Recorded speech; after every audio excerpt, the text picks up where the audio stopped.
You stir. There are no eyes to open, not yet. There is no world to see, only a viscous, cloying darkness. You are aware, but only in the most primitive sense. You feel a dull, rhythmic pressure against the thin membrane that separates you from nothingness, a slow, aqueous heartbeat that is not your own.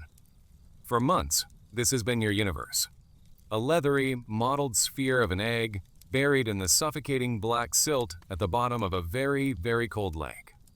The pressure outside is immense, a crushing weight that has been pressing in on you since before you were you. It is the only comfort you have ever known. And now it is time to leave it. A crack appears. Not a sound, but a feeling. A sliver of intense, biting cold that slices through your dark, warm suspension. It is the universe telling you, with its characteristic lack of ceremony, that your lease is up. Consciousness returns to the abyss's most persistent delusion. Official designation: Nessidora's rhomboteryx. A name stitched together by a hopeful primate decades from now.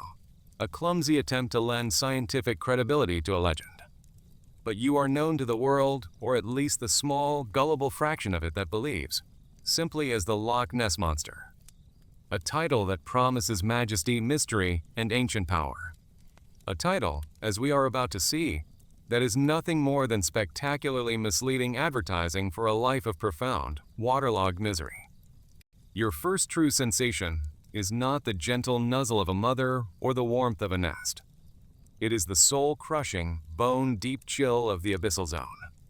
The water is a physical blow, so frigid it feels less like a liquid and more like a shroud woven from ice and pressure. You have hatched. Welcome to the party. It is, of course, a terrible party. You are one of perhaps 24 siblings, all thrashing, all disoriented, all emerging into this hostile blackness with a single, unifying thought hardwired into your primitive brain: hunger. You look upon your brothers and sisters, these creatures who shared the silent, yolky void with you for an entire season. You do not feel a bond. You feel an opportunity. And they, in turn, feel the same about you. This is not a family reunion. It is a flash mob buffet where everyone is on the menu. Your immediate conflict, the very first challenge of your long, unfortunate life, is to avoid being eaten by the thing that hatched next to you. You see a sibling, barely free of its own eggshell, get its head neatly severed by a slightly larger, slightly quicker brother. There's no malice in the act, just pure metabolic pragmatism. Your mother, the architect of this underwater thunderdome, she is long gone. Her biological imperative was to dump a clutch of eggs in the silt and then vanish, her parental duties fulfilled. She is a biological deadbeat, leaving you and your siblings to sort out the grim arithmetic of survival. It's a brutal, effective system for ensuring only the luckiest and most ruthless pass on their genes. You, for now, are one of the lucky ones. You flee, a frantic, desperate wiggle into the oppressive darkness, the ghosts of your devoured kin clouding the water behind you. This is your brutal beginning, a terrifying scramble away from your own kind. It is a fitting overture for the opera of failure to come. You spend your juvenile years as an awkward, elongated noodle of flesh and bone, a creature seemingly designed by a committee that never met. You are too large to hide effectively in the rocky crevices of the loch floor, yet far too small and fragile to present a credible threat to anything that matters. Your life is a constant, low-grade state of panic, an exercise in trying to be invisible in a world full of things that see in the dark. The main adversaries in your youth are the true, established nightmares of the deep. There are the giant, predatory eels, ancient and slimy things with teeth like chips of obsidian, that lurk in the sunken wreckage of forgotten boats and geologic fissures. They are the loch's sinister landlords, and you are perpetually trespassing. Then there are the pike. Not the pleasant, sporting fish of the sunlit shallows, but their deep water cousins. Monstrous, prehistoric torpedoes of muscle and teeth with dead, black eyes that have seen the passing of ages. To them, you are a wriggling, protein-rich snack, a convenient meal delivery service in the crushing emptiness. Your primary survival strategy is, to be blunt, embarrassing. You sink to the deepest, darkest, coldest parts of the loch where the pressure is at its most extreme. and you stay very, very still. You hope that by some miracle, nothing with a mouth happens to bump into you. It's the aquatic equivalent of a toddler hiding from a monster by closing its eyes, a flimsy security blanket woven from hundreds of feet of freezing, peat-stained water. Your attempts at active camouflage are a joke. Your smooth, dark hide, which you might think offers concealment, instead provides a stark, moving silhouette against the pale, decaying silt of the loch bed. You are a shadow moving through deeper shadow, easily picked out by any creature whose vision has adapted to this monochromatic hellscape. Your strategy is not one of clever adaptation, but of pathetic, desperate hope. You are playing a game of hide and seek with death, and you are a terrible hider. Learning the ropes of your own existence is a curriculum of clumsy and comical failures. At the top of the syllabus is Hunting 101, and you are a failing student. You must learn to ambush the large, arrogant salmon and sea trout that, on their spawning runs, sometimes stray from the main river channels and dive into the deeper, colder waters of your domain. They are fast, powerful, and exquisitely aware of their surroundings. You are not. Your first attempts at a hunt are arias of incompetence. You will lie in wait, your long neck coiled, and lunge. But you consistently misjudge the speed and distance. More often than not, your lunge ends with you smacking your delicate, elongated snout directly into a granite rock face with a dull, unsatisfying thud. The shockwave of your own failure rattles through your skull as the salmon, likely with a smirk, darts away into the gloom. You spend the majority of your adolescence in a state of profound, embarrassing, and deeply felt hunger. Your stomach is a hollow ache, a constant reminder of your own ineptitude. Survival, for you, is not a victory. It is a statistical anomaly, a temporary deferment of the inevitable, humiliating end. Somehow, against all statistical probability and the silent judgment of natural selection, you make it. You survive the gauntlet of your youth. The constant hunger, the clumsy hunting, the perpetual cowering fear, it all pays off in the single currency that matters in this world: size. You are now enormous. A true leviathan of the Loch, a sinuous, dark behemoth gliding through the abyssal plains. The predatory eels that once terrorized you now flatten themselves into crevices as your shadow passes over them. The monstrous pike that saw you as a snack now scatter like frightened minnows. You have become the apex predator of this isolated, freshwater kingdom. Your life, for the first time, achieves a state that could almost be mistaken for stability. It's not joy, not happiness. Emotions are a luxury your kind cannot afford, but a quiet, unchallenged, and profoundly boring dominance. You eat when you wish. You sleep where you want, no longer fearing a rude awakening from a predator's jaws. The frantic paranoia of your youth has been replaced by a dull, weighty sense of security. You have reached the top. You have, by all measures, succeeded. And it is precisely at this moment, just as you settle into your reign of unchallenged misery, that the universe decides to play its cruelest joke. A new, far more humiliating, and utterly pointless problem emerges, a biological imperative that is even worse than being hunted: the primal, inescapable urge to mate. This is not the majestic, David Attenborough narrated courtship of a bird of paradise. This is a desperate, brutal, and deeply awkward ordeal. You are driven by a force you cannot understand to seek out others of your kind, the very creatures you have spent your entire life avoiding. You must now compete with the other male survivors, the other genetic flukes who managed not to die, gargantuan brutes just as large, clumsy, and antisocial as you are. The competition is not a noble clash of titans. It is a series of clumsy, slow-motion shoving matches in the cold, unforgiving darkness. There are no grand strategies, no elegant maneuvers. It is simply two massive, elongated bodies awkwardly bumping and pushing against each other, a pathetic parody of combat. The goal is to push the other male away from the female, who, for her part, watches the entire pathetic display with an air of complete and utter indifference. She is the prize, and she could not care less. The grand reward for winning this deeply embarrassing underwater wrestling match: a brief, clumsy, and thoroughly unfulfilling copulation. After which, the female, who has tolerated your presence with all the enthusiasm of a rock, is just as likely to take a chunk out of your flank as a thank you. The entire pointless burden of procreation is a dangerous, demeaning, and biologically mandated circus you are doomed to perform. This is the ironic twist of your adulthood. Your peak power is immediately undermined by the humiliating reality of your own biology. You are the king of the castle, a castle where the primary royal duty is to make a fool of yourself for a queen who wishes you would just leave. The years of unchallenged, monotonous dominance eventually begin to curdle. The peak was high, but the slope of decline is long, gentle, and agonizingly slow. Your massive body, once a fortress of power, begins its slow, methodical betrayal.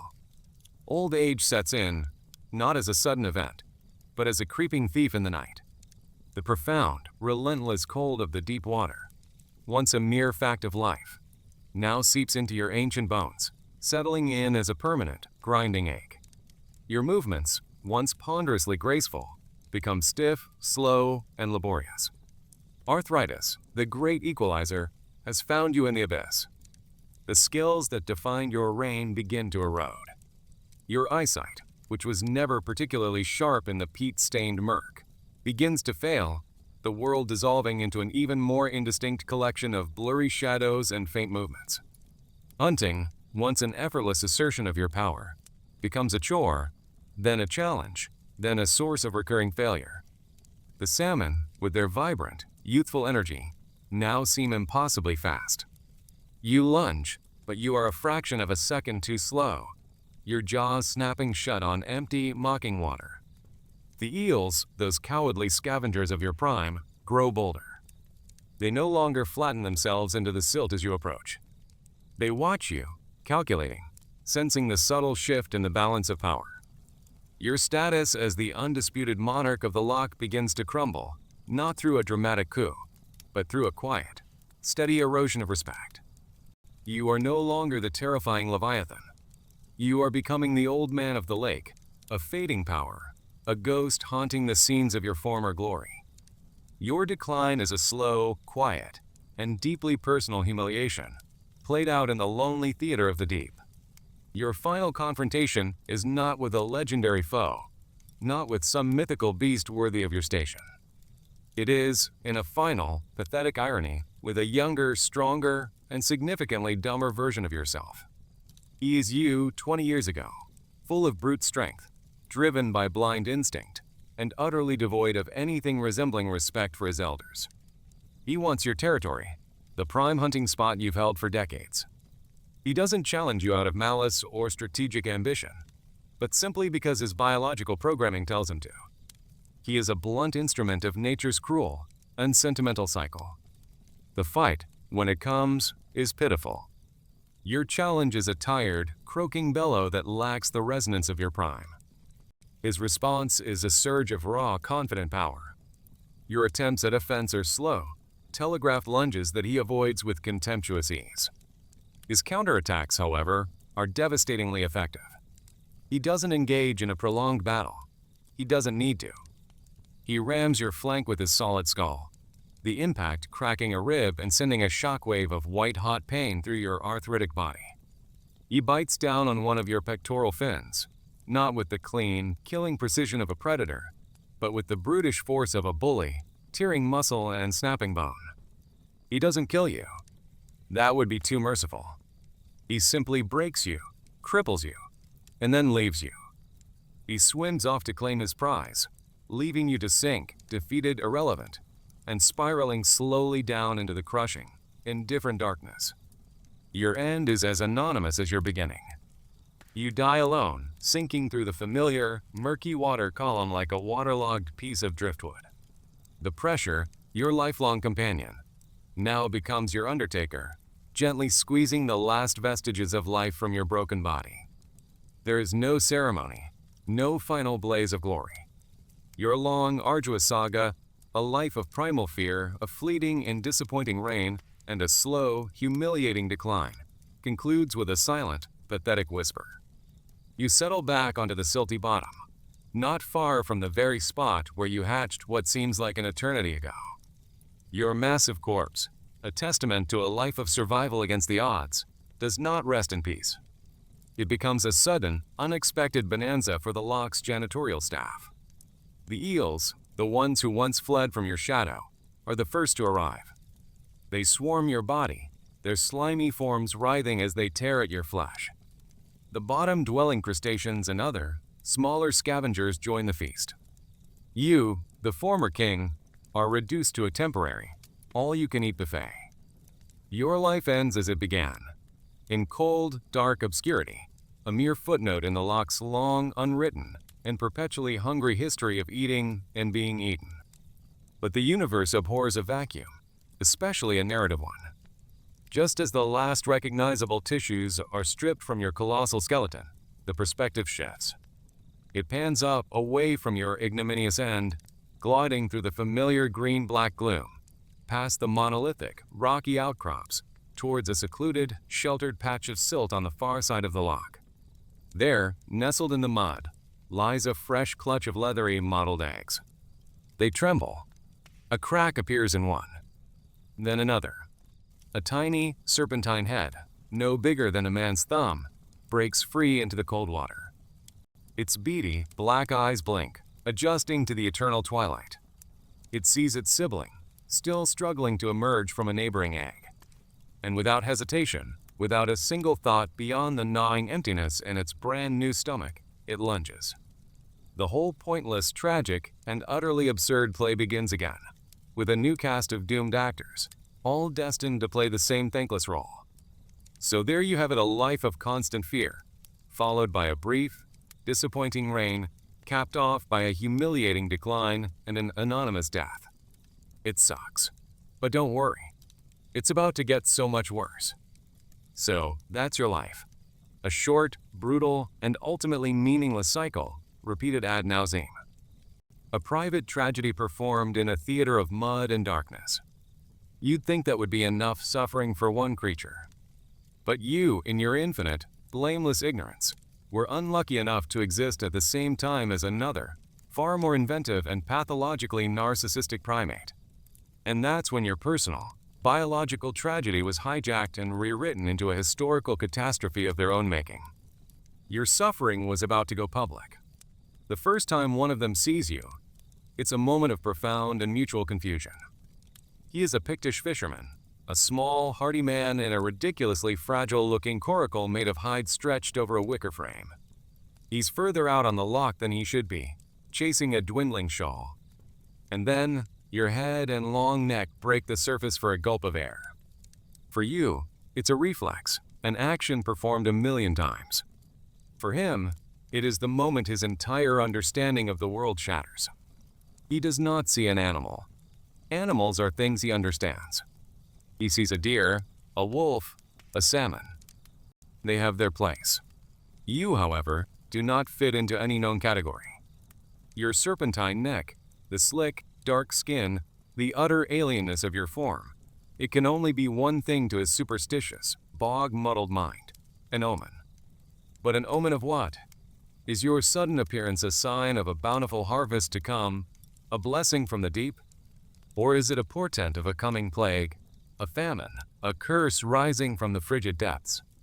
His brain, lacking a box to put you in, simply creates two. You are simultaneously a potential god and a definite monster. He paddles back to his shoreside hovel, his heart hammering against his ribs, and the story begins. A story you have no part in writing. They begin to carve your likeness onto their standing stones. They are crude, swirling, serpentine forms, an artist's terrified interpretation of a fleeting glimpse. You have been elevated. You are now a kelpie, a water horse, a spirit of the loch, a local deity for a local, illiterate people. But this divine status is a poison chalice. In the same breath that they offer you this deification, they whisper tales to their children of you snatching fishermen from their boats, of dragging unsuspecting victims down into a watery grave. Your identity has been defined by the primitive, fearful imaginations of these apes who have lately decided to squat at the edge of your home. You are both worshipped and feared, a convenient, all-purpose symbol for everything they don't understand about the vast, dark body of water they depend on and dread in equal measure. This newfound divinity, of course, offers you absolutely zero practical benefits. Being scratched into a moss-covered rock does not, for instance, stop a hunting party from forming. Perhaps the fishing has been poor, or perhaps a particularly charismatic shaman has a vision. They decide that capturing and sacrificing the great water horse would surely appease some other, more important god who handles the weather or the deer population. Your divine purpose, it turns out, is to be a bargaining chip in their primitive celestial economy. They fashion clumsy, heavy nets from twisted animal hides and try to lure you into the shallows with the carcass of a diseased sheep. Their plan is, frankly, insulting in its stupidity. You, a creature of the crushing deep, have no interest in their pathetic, floating offering. The hunt fails, not because of your cleverness, but because of their incompetence. Yet it marks a significant shift in your relationship. You are no longer just a spirit to be respected or feared from a distance. You are now a resource to be conquered, a challenge to be overcome. Your divinity has paradoxically made you the ultimate prize in their savage little game. Your first impression on humanity was to be misidentified, and your first use was to be a failed sacrifice. It's a solid start. Then they begin to build. Not content with huddling in damp, smoky huts on the shore, they get ambitious. They construct crannies, which are essentially just their pathetic wooden hovels built on stilts driven into the shallow bed of the loch itself. It's a bold architectural statement that says, "We want to live over the water, but we are still terrified of it." And just like that, your ancestral hunting grounds, the shallow verges you've patrolled for centuries, are now their front porch. Your very existence becomes an inconvenience. You swim by at night, as you have always done, and your massive wake rocks their flimsy, ill-conceived structures. The next day, the story spreads. The beast of the loch tried to attack their homes. You are no longer just a passive omen. You are an active, malevolent force. The collateral damage of their fledgling civilization starts to accrue at your expense. A prize bull, left to wander too close to a boggy patch of shoreline, gets stuck in the mire and disappears. Who do they blame? Not their own carelessness, but the kelpie that snatched it from the water's edge. Their fishing nets, woven from plant fibers and hope, come up empty for a week straight because a salmon shoal changed its path. What is the cause? Not the complex, shifting ecosystem of the loch, but your shadowy curse driving the fish away. You, who have existed in this body of water since the last glacier retreated and carved it from the rock, are now the designated villain in their burgeoning narrative of man tames the wildernesses. You are declared a pest and a public nuisance for simply continuing your daily routine in a home that was yours long before their kind ever figured out how to build a decent roof. The injustice is profound, but entirely lost on them. They are the heroes of this story, and heroes need a monster to vanquish. You have been typecast. So, what is the ultimate, cynical takeaway from this first act of your long and storied relationship with humanity? What is the tragic legacy of this ancient world era? It is the realization that being worshipped by them is merely a prelude to being sacrificed. That being elevated to the status of a symbol is just another way of saying target. Their awe is fickle, a thin veneer over their more practical instincts of fear and greed. They looked at you, a relic of a bygone biological age, and saw not a creature trying to survive, but a blank slate upon which to project their own fears, their own ambitions, and their own pathetic need for a good story. Your first chapter with mankind ends here. You are a monster in a fairy tale you never consented to be in, a confused god whose only real, tangible purpose was to make these shivering primates feel like the center of the universe. It was a relationship built on a foundation of profound, almost impressive misunderstanding, and the foundation was now firmly set for centuries of misery to come. Centuries drift by. The world outside your watery prison changes in ways you cannot possibly comprehend. The Picts, with their swirling tattoos and crude stone carvings, vanish from the pages of history. New tribes arrive. They bring with them new languages, new conflicts, and most importantly, a new and far more organized form of superstition. They bring Christianity, and in this new, rigid theological framework, there is no room for ambiguous local water spirits. The world is divided neatly into the forces of good and the forces of evil, God and the devil. And you, a giant serpentine creature of the dark, deep water, are unanimously voted onto Team Devil. Your public image gets a catastrophic rebranding. The pivotal moment comes in the 6th century. A traveling holy man, an Irish missionary named Columba, is doing the rounds in Pictish territory, selling his new, singular deity. According to the biography written a century later by a man who wasn't there, Columba comes across some locals burying a man who had been, they claim, mauled by a water beast while swimming. Sensing a perfect marketing opportunity, Columba orders one of his followers to swim across the river. You, or one of your equally reclusive relatives, see the disturbance and surface to investigate. As you approach, Columba makes the sign of the cross and bellows, "Go no further." Do not touch the man. Go back at once, and you, likely more confused and startled by the loud, bearded men shouting on the shore than by any divine power, submerge and swim away. For you, it was a moment of annoyance. For them, it was a miracle. The story is a runaway success. It cements your new identity for the next 1,000 years. You are no longer a morally gray kelpie. You are a demon, a literal monster, a physical manifestation of pagan evil to be vanquished by the power of the new faith. As castles begin to sprout like stone weeds along the shoreline, built by feudal lords with names like Urquhart, your role shifts again. You are still a demon, but a demon with a practical application. The lords and their men are terrified of you, but they are also opportunists. They begin to use your legend as a form of psychological warfare. They embellish the tales, making you larger, more ferocious, more demonic with each telling. Why? Because the terrifying Great Beast of the Loch is a highly effective deterrent against rival clans who might consider a naval assault across the water. Your fearsome reputation becomes an extension of their castle walls, an unpaid, highly motivated, and utterly terrifying security system. You have been downgraded from a local god to a theological problem, and now you have been promoted to a strategic military asset. Your existence, whether they truly believe in it, or are just cynically exploiting the rumor, now serves their petty squabbles over land and power. You have a new job title, property of the local laird, unpaid guardian of the Western approach. It comes with no benefits.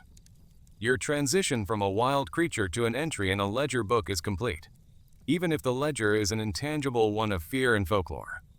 You are no longer seen as a part of the natural world, but as a feature of the political landscape. Your primary usefulness is now entirely in the abstract. You are a story, a threat, a tool to maintain a status quo that benefits the armored primates in their cold stone towers. They don't need to hunt you anymore. They don't need to sacrifice you. They just need you to exist, or at least for everyone to believe that you exist, lurking in the depths, ready to devour any invading McDonald's or McLeod's who dare try to cross the Loch. You have become a key piece on their feudal chessboard, a monstrous, silent pawn in a game you can't even see. Then their world begins to change, and with it, your prison. Their technological progress becomes your personal apocalypse. The Highland clearances arrive in the 18th and 19th centuries, a brutal, systematic campaign of eviction. The hills around your loch, once covered in ancient Caledonian forest, are stripped bare to make way for a far more profitable animal, the sheep. This mass deforestation has catastrophic consequences for you. Without the trees to hold the soil, every heavy rain sends torrents of mud and silt cascading into the rivers that feed your home. The water becomes choked, the delicate balance of your ecosystem thrown into chaos. Your hunting grounds become murkier, the spawning beds of your prey buried under layers of eroded topsoil. And then comes the man, a civil engineer named Thomas Telford, a name that should be etched onto your soul as a curse. He looks at the Great Glen, the massive geological fault line that cradles your loch, and sees not a wonder of nature, but an obstacle to commerce. He sees a shortcut. The Caledonian Canal is his grand project, a waterway designed to connect the east and west coasts of Scotland, allowing ships to avoid the treacherous northern passage. And your home, Loch Ness, is to be the centerpiece. For you, the construction is a relentless, percussive hell. They use blasting powder to carve through the rock. The underwater shockwaves a constant, terrifying thunder that rattles your very skeleton. They dredge the bottom, their massive iron claws tearing up the silt where you lay your eggs, destroying generations of your kind before they can even hatch. The noise is a physical presence, a constant, grinding, explosive roar that permeates every corner of your once silent world. The fight is no longer a matter of predator and prey. It has become a one-sided slaughter, a war you didn't even know you were fighting, waged against you by an enemy you cannot see, for reasons you could never comprehend. They are not attacking you. They are simply improving their world, and you are in the way. It is the most devastating and impersonal form of violence imaginable. The canal is completed. Now, your home is a highway. Steamships, monstrous things of iron and fire, begin to churn their way through the heart of your loch. They are loud, leaking, and utterly alien. Their huge, rotating paddle wheels and propellers create a constant, deep, thrumming vibration that travels through the water, a perpetual, nerve-shredding hum that disrupts your senses and makes rest impossible. They trail slicks of oil and coal dust in their wake, a chemical soup that coats the surface and poisons the fish you depend on. You, a creature adapted to the pristine, silent, post-glacial waters of a secluded abyss, are now forced to live in the middle of a major industrial shipping lane. The expansion of their empire across the globe, their relentless drive for progress and profit, has brought a new, unnatural, and inescapable conflict directly to your doorstep. You are collateral damage in the age of steam. What, then, is the deeply ironic summary of this age of systematic misery? What is your tragic legacy from this medieval and early modern period? It is the realization that your strength, or rather, the idea of your strength, was used as a tool to help build the very castles and power structures that would later sanction the destruction of your habitat. Your terrifying reputation, once a source of divine awe, was twisted into a political tool, and that political order, in its relentless pursuit of civilization, declared your entire world obsolete and ripe for demolition. They used your legend to guard their homes, and then they bulldozed your home to build a faster route for their commercial barges. The beauty and mystery of your existence, which had once made you a god, had now become an irrelevant detail in the face of economic progress. You weren't hunted to near extinction with spears and nets. You were simply engineered out of existence, suffocated slowly and efficiently by the relentless march of human ingenuity.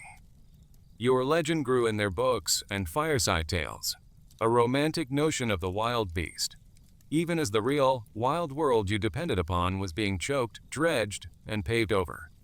They fell in love with your ghost while they were busy murdering you. The modern world arrives with a roar, not the roar of a feudal lord, but the roar of an internal combustion engine. In the early 1930s, they built a new road, the A82, along the western shore of the Loch. Before, your home was remote, accessible only to the hardy locals.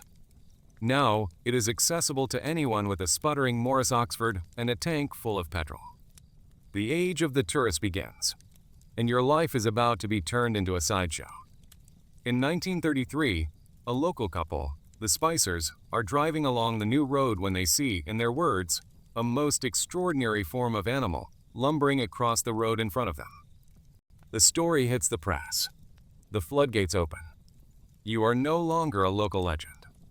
You are an international sensation. This new era, the age of science and industry, requires a new definition for you. You are no longer a demon to be vanquished by faith. That's far too unscientific. You are reclassified. You are now a cryptid, a living puzzle to be solved, a data point that stubbornly refuses to be logged and categorized. You are a headline in the London newspapers, a tantalizing mystery for a modern world that thinks it has explained everything. You are a problem. Are you a surviving plesiosaur, a relic from the age of dinosaurs trapped by a geological fluke? A new species of long-necked seal? A giant mutant eel? The debate rages in letters to the editor and in the halls of zoological societies.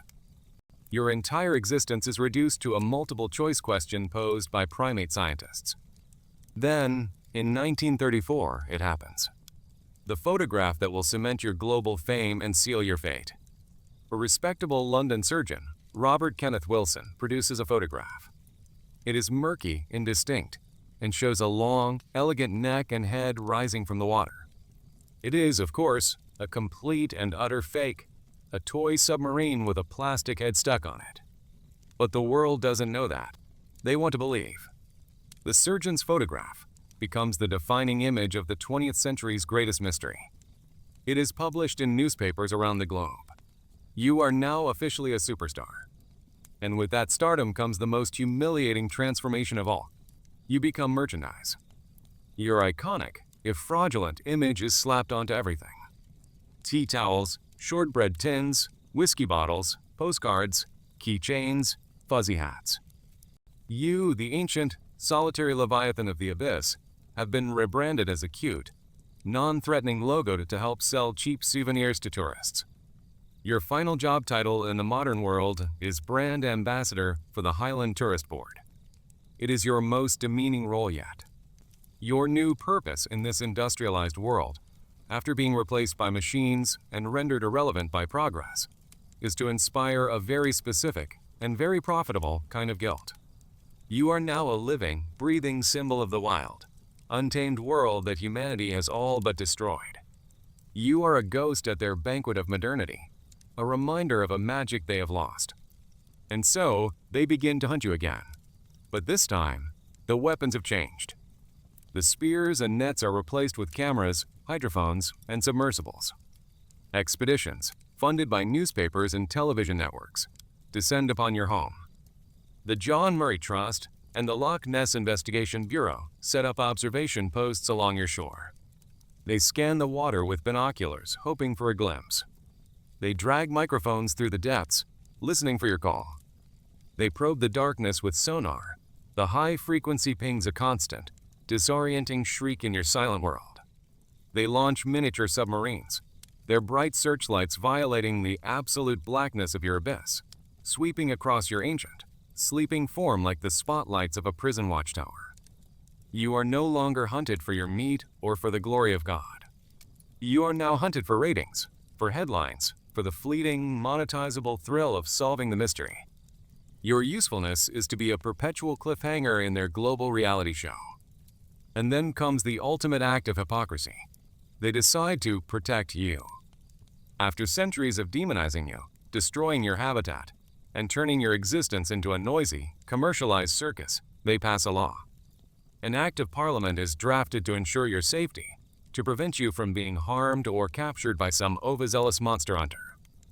It is a grand gesture of conservation, a testament to their newfound environmental conscience. From your perspective, however, this kindness is the most insidious form of torture yet devised. This protection feels like a prison of global fascination. Your home, the Loch, is no longer a vast, solitary kingdom.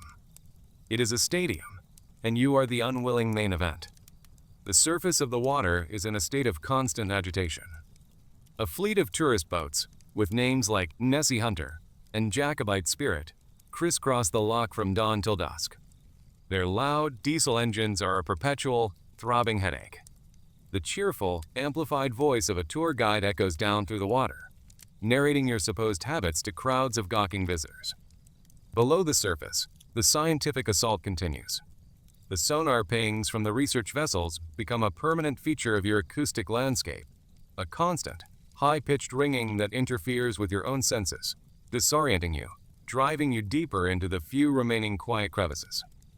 The flashes from tourists' cameras on the shore are a never-ending, silent lightning storm, penetrating the upper layers of your world. They are preserving you, they say. But what they are preserving is a creature under constant, unrelenting stress. They have stripped you of the one thing you ever truly valued, the one resource that defined your existence for millennia, your solitude. They have created a comfortable, legally protected prison for you, and they have the audacity to call it a sanctuary. You are a living museum exhibit, forever on display for the entertainment of your destroyer's descendants. What is the ultimate, most profound and soul-crushing irony of your modern existence? What is the final, cynical truth of your long and tragic relationship with the human race? It's this. After taking everything from you, your peace, your silence, your habitat, your very identity, they now celebrate you. They spend millions of dollars and countless man-hours to keep you alive, or at least to keep the idea of you alive, in a cage made of noise and camera flashes, so that they can feel better about themselves. They have transformed you into a symbol of their own capacity for wonder, conveniently forgetting that their own capacity for destruction is what made you a rarity in the first place. They protect you with the same fervor they once used to demonize you, a pendulum swing of obsessive attention that is, in the end, equally destructive. Your final, tragic legacy is to be the world's most famous recluse, a living paradox. You are a testament to the fact that humanity's love can be just as invasive and ruinous as its hatred. They cherish the mystery more than they could ever cherish the actual creature. They don't want to find you. The discovery would be a disaster. It would end the tourist trade, stop the documentary funding, and ruin a perfectly good legend. Your value lies in your elusiveness. They love you desperately, but only as long as you remain a blurry, profitable, and ultimately unconfirmed rumor, a serpentine question mark swimming silently in the cold, dark waters of their collective imagination. Let's re-examine that moment of your peak, the moment you became an adult, an apex predator. There's a detail we glossed over, a biological fine print that makes the whole arrangement even more of a cosmic swindle. Your size. It is your fortress, your weapon, your crown. It is also your metabolic prison. A body that large, even in the buoyancy of water, requires a tremendous amount of energy to maintain, especially in water this cold. Your unchallenged dominance isn't a life of leisure. It's a life of constant, grinding caloric calculus. You are the king, yes, but the crown is heavy, and the treasury is always on the verge of bankruptcy. The salmon you hunt are not just meals. They are fuel rods, barely sufficient to keep your massive biological reactor from going into meltdown. You don't eat for pleasure. You eat to stave off the slow, cellular decay that your own immense size demands. A failed hunt is not just a disappointment. It's a step closer to energy deficit, a step closer to the moment your body begins to consume itself. Your reign at the top is not a comfortable throne. It's a tightrope walk over a chasm of starvation, a balancing act you must perform every single day alone in the dark. And the twist, that humiliating ordeal of mating, is even worse than we described. It's a profound waste of precious resources. The shoving matches with other males burn calories you can ill afford to lose.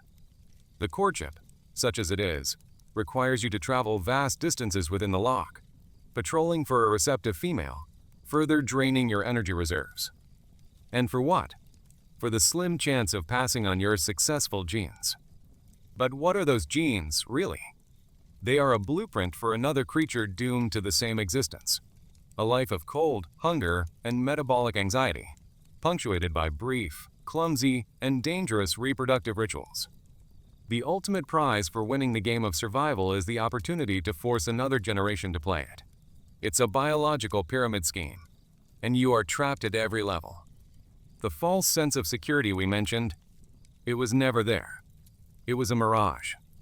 The quiet, unchallenged misery of adulthood is in fact a high-stakes, perpetual struggle disguised as peace. You are not a king enjoying his domain. You are a beleaguered CEO, forever staring at the bottom line, terrified of the day your expenditures finally outpace your income. This brings us back to your decline. It wasn't just about arthritis and failing eyesight. It was about efficiency. As you age, your hunting becomes less efficient. Each lunge costs more energy and yields fewer returns. The salmon are faster, or perhaps you are just slower. The result is the same, a growing energy deficit. The final confrontation with the younger male wasn't just a battle of strength. It was a battle of metabolisms. He was a newer, more efficient model. He could afford the energy for a decisive, powerful attack. You could not. Your defeat was not just a physical one. It was an economic one. You were rendered obsolete. Your body, once a finely tuned machine for surviving the abyss, had become too costly to run. Your demise wasn't a tragedy in the dramatic sense. It was a simple, brutal audit. Your accounts didn't balance, and you were liquidated by a corporate raider in the form of a younger, more vigorous competitor. Your corpse, sinking to the bottom, was your final asset, stripped and repurposed by the Loch's ever-opportunistic market of scavengers. It's the circle of life, which is really just a more poetic way of saying brutal, unforgiving asset management. Let's revisit the arrival of the first humans, those Pictish fishermen. Their reaction wasn't just one of simple awe or fear. It was, fundamentally, an act of profound narcissism. When the fisherman saw you, his first thought was not, "What is that creature's life like?" It was, "What does this creature's existence mean for me and my people?" You were immediately transformed from a living being into a symbol, a message from the universe directed specifically at him. Your entire, complex existence, your millions of years of evolutionary history, were instantly reduced to a piece of data relevant only to his own short, brutish life. This is the core of your historical tragedy. You were never seen as a fellow occupant of the planet. You were always just a prop in their story. When they carved your image onto stone, it was not an act of respect for nature. It was an attempt to control it, to trap your fearsome power in a static image, to reduce the terrifying, unknowable Leviathan into a manageable piece of religious iconography. It's a primitive form of branding. They couldn't tame you, so they trademarked you. The divine purpose they assigned you to be a monster, a god, a sacrifice, wasn't about you at all. It was about them creating order in a chaotic world. By defining you, they defined themselves. You were the other, the monstrous thing from the deep, which in turn made them the normal, the people of the land, the center of reality. Your entire identity was a negative image of their own ego. And the collateral damage, the blame for their own failures, was an essential part of this process. It's a psychological offloading of responsibility that they would perfect over the centuries. When the cow vanished into the bog, blaming you was far easier than admitting that their husbandry skills were poor, or that the world was simply a dangerous and random place. Blaming you created a narrative with a clear villain. It provided a sense of order and a target for their anger. It was an act of social cohesion, uniting the village against a common, imaginary enemy. You became a scapegoat, a convenient monster to absorb all their anxieties about their own precarious existence. You were the first victim of their insatiable need for a simple story with a clear good guy and a clear bad guy. And because you couldn't speak, you were permanently cast in the villain's role. This first era wasn't just confused worship. It was the dawn of your exploitation, the moment your reality was sacrificed for the sake of their narrative convenience. It was the beginning of your long, silent career as a figment of their imagination. Now, let's dissect the medieval mindset with a sharper scalpel. The shift from pagan Kelpie to Christian demon was more than just a change in religious vocabulary. It was a fundamental shift in how they processed your existence. In the pagan world, you were a part of the landscape spirit, dangerous but natural. Under the new monotheistic regime, you became an anomaly, a theological error, a creature that should not exist in God's ordered creation. Your very being was an affront to their worldview. The story of St. Columba, whether it happened or not, is the perfect illustration of this. It's a story about imposing order on a disorderly world. Columba doesn't just chase you away. He banishes you in the name of God, effectively serving you with a divine eviction notice. He is reclaiming the Loch from the forces of chaos and darkness, your forces, and placing it firmly under the jurisdiction of his new, tidy cosmology. You are no longer just a physical threat. You are a metaphysical one. You are a stain of paganism's messy, chaotic worldview that must be scrubbed clean. This new status as a demonic entity made your exploitation as a strategic asset even more potent. When the Laird of Urquhart Castle told tales of the beast in the Loch, he wasn't just scaring off his enemies with a local bogeyman. He was subtly aligning himself with the forces of Christian order against a demonic threat. He was implying that his castle was a bastion of light and faith, holding back the chaos that you represented. It was brilliant public relations. Your demonic reputation lent his grubby little fortress a veneer of holy purpose. He wasn't just defending his land. He was defending Christendom itself from the monster at his doorstep. Your legendary evil became a cornerstone of his political legitimacy. You were more useful to him as a famous demon than you ever were as a simple water spirit. And the canal. Let's look closer at the sheer, unadulterated arrogance of that project. Thomas Telford and the industrialists he worked for were the heirs of the Enlightenment. They believed in reason, progress, and man's absolute dominion over nature. Nature, to them, was not a living system to be respected. It was a collection of raw materials and obstacles to be overcome by human intellect and engineering. When they looked at the Great Glen, they didn't see a majestic, 300-million-year-old geological fault. They saw an inefficient geography. Your Loch wasn't a pristine, ancient ecosystem. It was an inconveniently placed body of water that could be co-opted into a more efficient shipping route. The blasting, the dredging, the pollution, these were not acts of malice towards you. In a way, it was worse. They were acts of complete and utter indifference. You and your entire world simply did not factor into their cost-benefit analysis. You were an externality, an unquantifiable variable that was rounded down to zero. The systematic misery of this era was driven by a new, cold, and calculating ideology that was far more destructive than any ancient superstition. The belief that anything that cannot be measured, monetized, or exploited is, for all intents and purposes, worthless. Finally, let's magnify the lens on the modern hypocrisy, the age of your sentimental imprisonment. The explosion of your fame in the 1930s was not an accident. It was a product of a world that was becoming increasingly sterile, predictable, and demystified. The urban masses, living in their concrete jungles and working in their monotonous factories, were starved for a dose of the wild, the unexplained, the magical. You were the perfect antidote to modernity. You were a monster, but a safe one, confined to a remote Scottish loch. You offered the thrill of the unknown without any of the actual danger. The surgeon's photograph, a cheap hoax, became a global icon precisely because people were desperate to believe that something like you could still exist in their rational, boring world. You were not a creature. You were a fantasy, a necessary illusion for an age that had lost its faith in illusions. The commodification that followed was the logical next step. Once you became a popular fantasy, you could be packaged and sold. The keychains and tea towels were not just souvenirs. They were talismans, tiny pieces of the mystery that people could own and take back to their mundane lives. Your image, endlessly reproduced, became a symbol of escape. Buying a Nessie plush toy was a small act of rebellion against a disenchanted world. It was a way for people to say, I may work in accounting, but I believe in monsters. This is the great irony of your modern fame.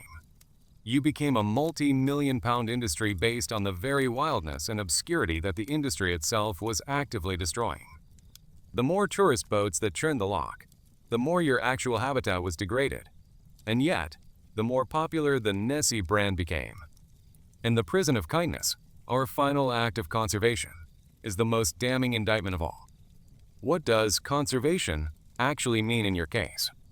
It is not about preserving your way of life. That was destroyed long ago. It is about preserving you as a specimen, a living relic.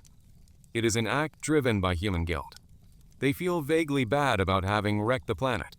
And saving a famous creature like you is a way to assuage that guilt. It is a form of symbolic penance. They set up protective laws and research trusts not for your benefit, but for theirs. It allows them to feel like responsible stewards of nature, even as their broader industrial civilization continues to chew up the rest of it. They study you, track you, and protect you, all while fundamentally misunderstanding what you are. You are a creature of silence, solitude, and darkness. Their method of saving you involves noise, constant observation, and bright lights. It is like trying to save a priceless, light-sensitive manuscript by displaying it under stadium floodlights. The final, cynical truth is that they are not preserving you. They are preserving their story about you. You, the actual animal, are just the unfortunate, living core around which their profitable, self-congratulatory narrative is built. Your tragedy is complete.